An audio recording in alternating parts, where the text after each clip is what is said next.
All right, we'll say good morning. Let us begin. Oh, 1 second. I'm sorry.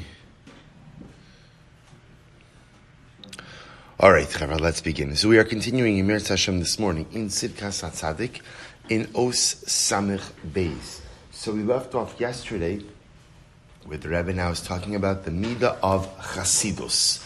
So we're picking up page Kuf Nun Aleph in Os Samich Beis in the Bi'uria Chasidus, bottom right hand column. B'Shem Chasid.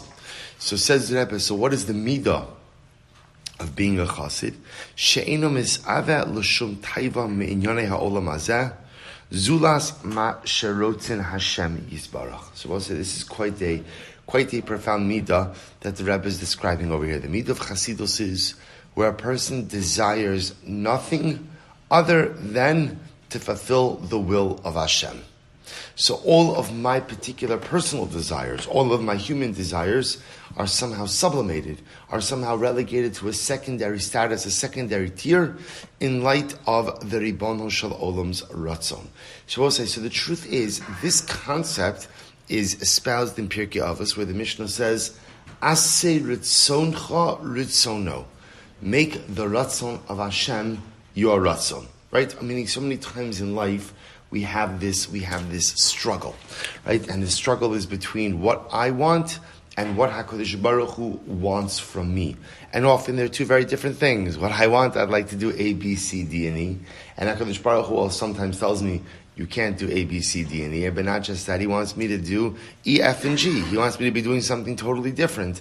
And the whole yisod, the whole secret to successful living is somehow making my ratzon HaKadosh Baruch Hu's ratzon. Or to say the opposite. HaKadosh Baruch Hu's ratzon, my ratzon. Because think about this for just a moment. If at the end of the day,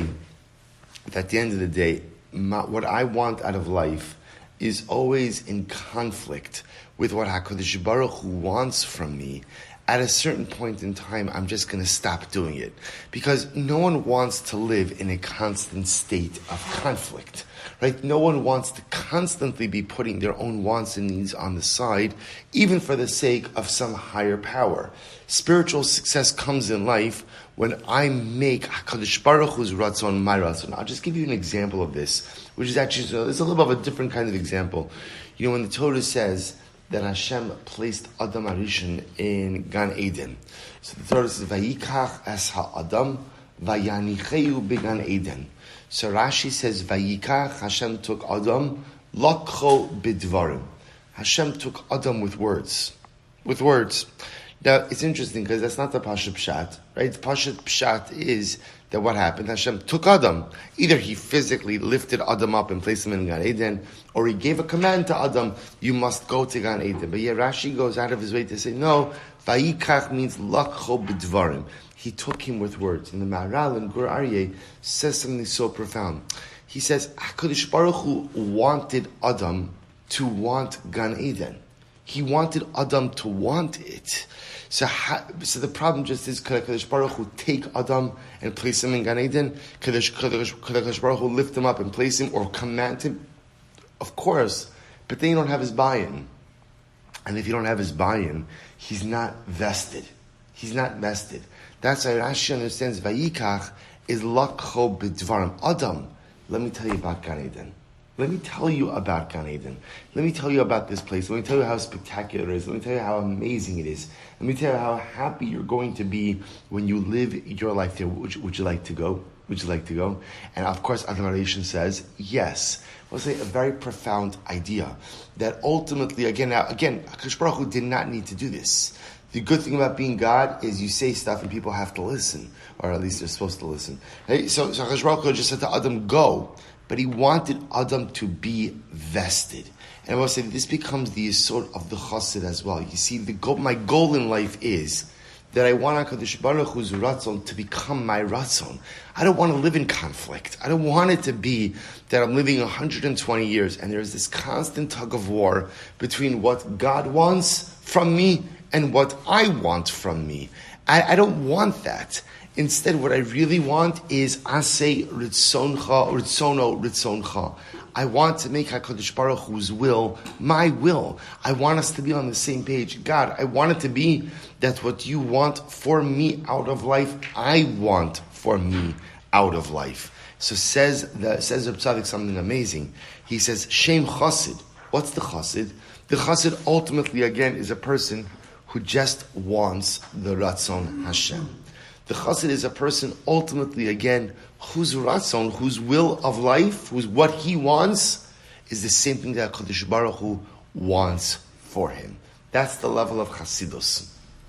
He goes on, Zocha ba David HaMelech alav shalom. So David HaMelech was Zocha to achieve this level. Unitalo ukina'o benafsho. And he acquired it, and he inculcated it within himself. And I will say, the truth is, David HaMelech was a very profound example of this. Because remember, again, if you ask David HaMelech, what did he want out of life? David HaMelech had simple goals and aspirations. And what were they? To be a shepherd.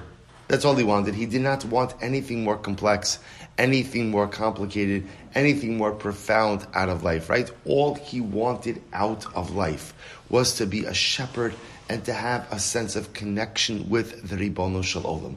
That's all. And what did HaKadosh Baruch Hu want from him? Something dramatically different. The Ribono Shel Olam really foisted the Malchus upon him. So David HaMelech has a choice. I could either spend my entire life lamenting what I would have liked for myself, or I can embrace the Ratzon Hashem. And of course, he embraced the Ratzon Hashem. He becomes David Malka Mashiach. He becomes David HaMelech, again, the father of a dynastic monarchy, the father of the Messianic line. So that, says Reb Tzaddik, is Chasidus. He goes on, he says, Mamela Kain, Nachalu li Olam Kol Zara de David Acharav, Lichios, B'ma'alas Chasid.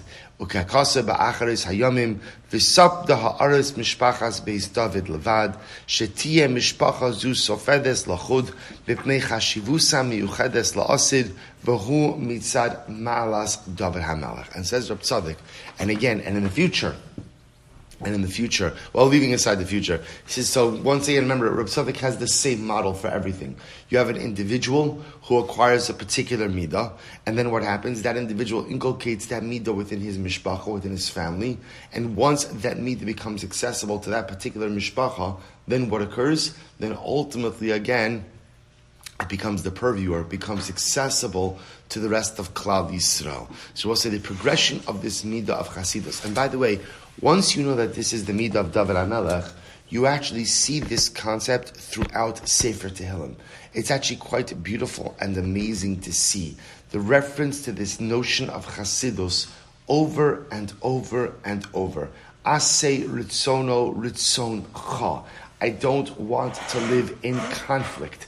I want your will, Ribono Shel Olam. This is the Achos Sha'alti Me'ez Hashem Usa Avakesh Shifti Beveis Hashem Kol Yemei Chayai. See, we often understand that David HaMelech was asking for kirva, that he was asking for closeness, which is, of course, is absolutely true.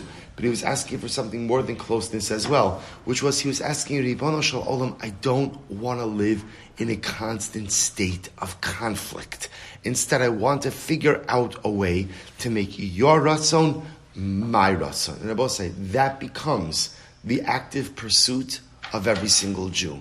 Aseh ritzono ritzon cha. The goal to avoid that conflict by making the will of the Ribono Shel Olam my will, says Reb Tzaddik, that's the midah of Chasidus. So stop over here. We'll pick up Emirat Hashem with the continued midas. Tomorrow we'll do Tahar. Today we did Chasid.